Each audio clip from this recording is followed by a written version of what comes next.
Hello friends, welcome to Xenoblade Theory. My name is D-Rex.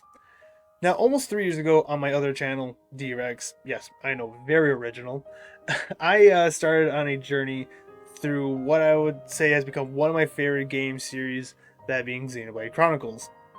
And recently, back in December, I finished playing Xenoblade 3's DLC, Future Redeemed, and even though I still need to play X, there is a lot of stuff I want to talk about, and for this very first video, there's one thing that has been on the forefront of my mind that I want to talk about, and right now, spoilers for those who have not played any of the Xenoblade games or have yet to finish 3 and its DLC.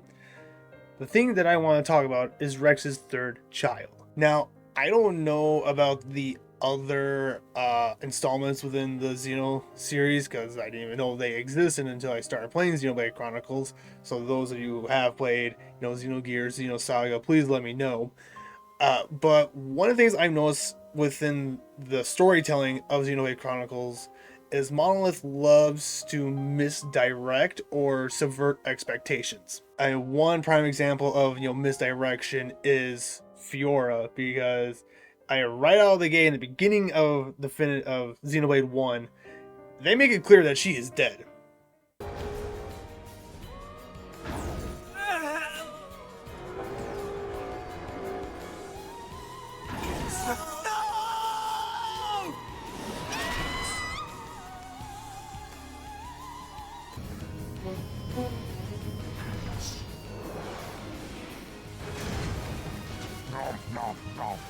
But then only for it to be revealed that she is alive after Shulk almost kills her. What?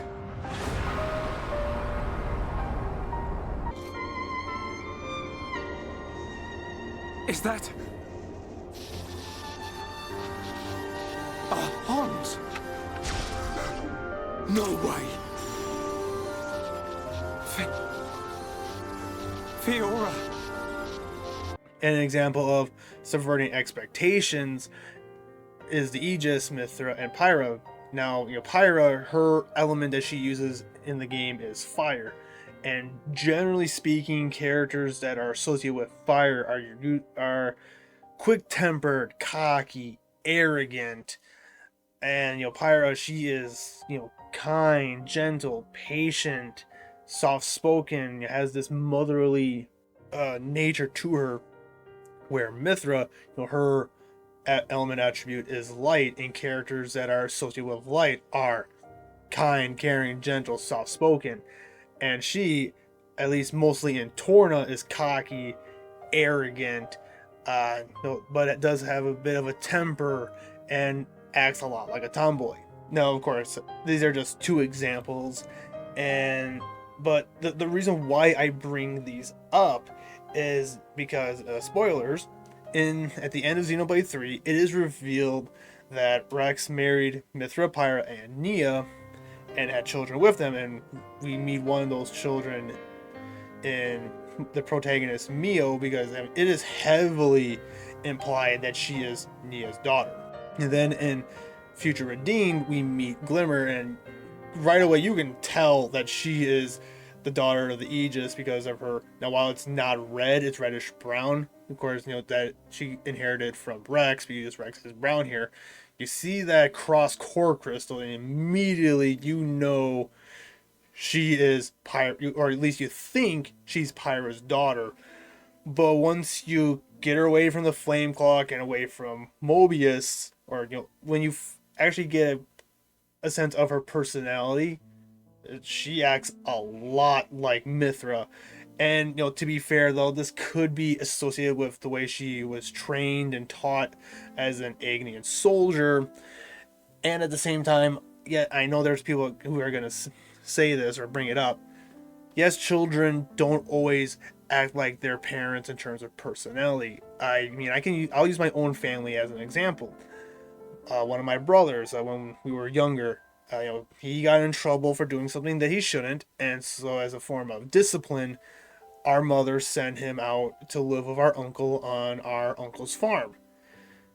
Yeah, when he came back, he basically became a miniature version of our uncle.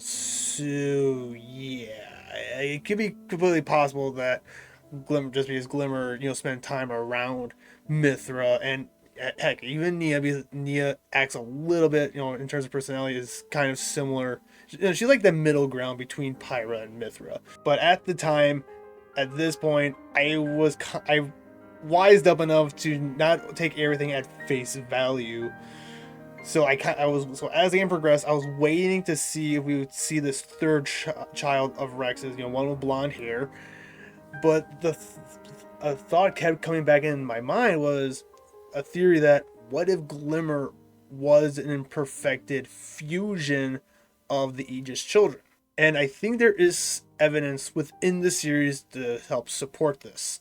Mithra and Pyra, they confuse to become Numa. And that's another thing that I kind of noticed or realized while making this video, is if you look at Glimmer's hairstyle, it looks, besides coloration, it looks like Numa's. Now in universe, this of course could be her personal preference, and the same could be said about out of universe, but everything that goes into these games has a purpose. And we go back to the Aegis sisters themselves. When you look at their design, Pyra, everything about her design isn't symmetrical. From her outfit, where there's only like one cross on her shoulder, compared to Mithra, who has two crosses, two X's, crosses, whatever you want to call them, on her shoulders. And you look at the swords, Pyra's sword isn't symmetrical, while Mithra's is. This, it could be a sign of imperfection, that even though Pyra in the games, she seems to be like the perfect woman with her personality and how she can cook fantastic meals and everything else. And according to the designer, oh gosh, I'm gonna botch his name, Masatsugo Saito, Pyra's back is unclothed, it's bare. This is to symbolize her vulnerability, and by extension, I think it's safe to say the same thing about Mithra with her chest window. You were staring. Huh? Pervert. Whoa, Mithra, no. It's not like that. And you know what? If you don't like it with the fact that people are staring at you and that region, why you cover up a little bit? Actually, you know what? Hang on. There. Now everyone won't be staring at your chest. They'll be looking at your legs instead. Shut up! Oh! I'm okay.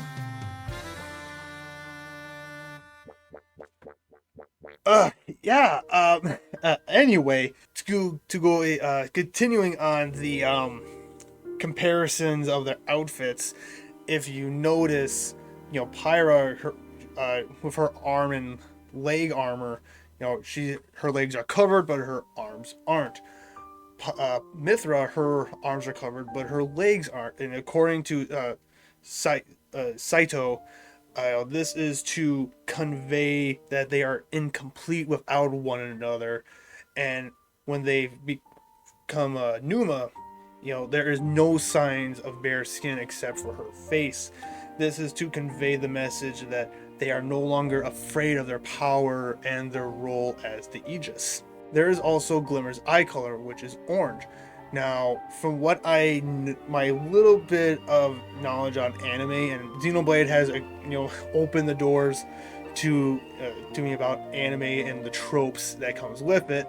And one of the tropes that I am kind of familiar with is usually the daughters, mostly, of characters. They look like younger versions. They're basically clones of their mothers. And so if Glimmer is an imperfected fusion of of the children, that blending of red and yellow gives that orangish color, that gives you an orange color. And yes, I know there will be some people who will point out that the Glimmer could inherit that eye color from Rex as well, because Rex does have kind of like an orangish yellow color to his eyes. So if you combine that with red from Pyra, you will get this orange color. And since it was one of the things that I brought up earlier, and the main reason I'm making this video, is the similarities between Mithra and Glimmer's personalities. Now, in Xenoblade 3, if you go to the city and into the Memorial Hall, you see this statue of Glimmer, and if you read its description of her, it says that she was exceedingly gentle and kind, and you would assume that this is a characteristic that she shares with Pyra. But I think people tend to forget that Mithra can show those same emotions even though it is rare. I mean, towards the end of 2, we see her comforting Poppy when Poppy confides in Mithra that she is afraid that she may become a machine of destruction.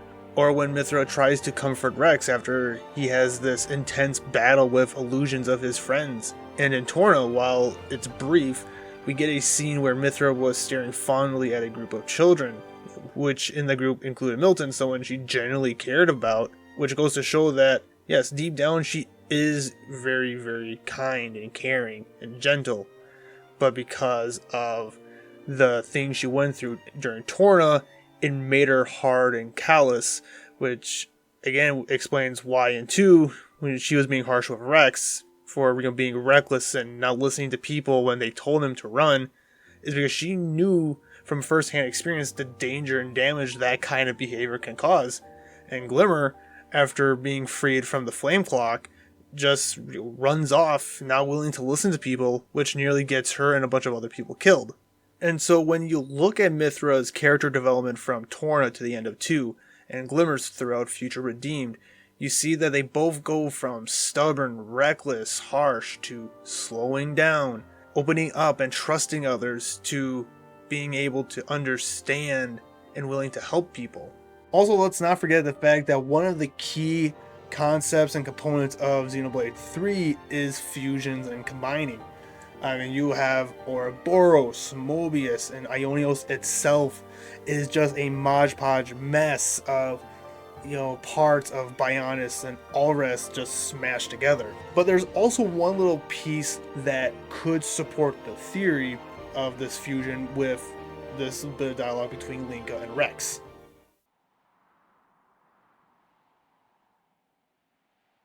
That was harsh, boss. Hmm? You didn't have to talk to her like that. Not cool. Tell me something I don't know. You don't want her with us, is that it? I'm sure she'd see sense if you just gave her a chance. What's the problem? Is it because it feels too close to home? You always have to be right on the mark. Very well spotted, though, Linka. I knew it the moment I saw her. She looks like them. Exactly. I know, right? Someday I knew it'd happen, but not exactly the best timing, is it? Now, this could be looked at 2 ways. This could be referring to, Rex's 2 children that make up Glimmer, or this could be referring to Mithra and Pyra. And given the context, so I think it's more likely that they are talking about Mithra and Pyra, but with how coy and open to interpretation a lot of the content in Xenoblade 3 is, it's really hard to say. And this theory that Glimmer is a fusion of the Aegis children could be completely wrong. And this third child, and we'll just have to wait and hope that we do get a 4th game where this third child, the child of Mithra, takes predominance, takes the leading role for the protagonist, and which in that case, the gender of the character of the child too, could be a boy or a girl, and of course, the fusion of Glimmer would make more sense if this third child was a girl as well. But either way, I would be happy no matter what, as long as we get some closure for that character. Although one part of me kind of hopes it's a boy, because right now Rex has got 3 wives, 2 daughters, he's outnumbered. But I mean, there is Dormark, so he's not completely outnumbered. But I think it would be kind of good, kind of cool if Rex does have a son. And to be sure we cover everything, I do know about the Council D Dirk theory, how this could be Mithra's son, and yeah, I personally, I don't see it. But of course, that too could be a whole video of its own. But regardless, what do you guys think? Do you think Glimmer could potentially be a combined imperfected fusion of the Aegis children, or is Glimmer solely Pyra's daughter and her own character? Let me know in the comment section down below. Like, subscribe, and I'll see you all in the next video.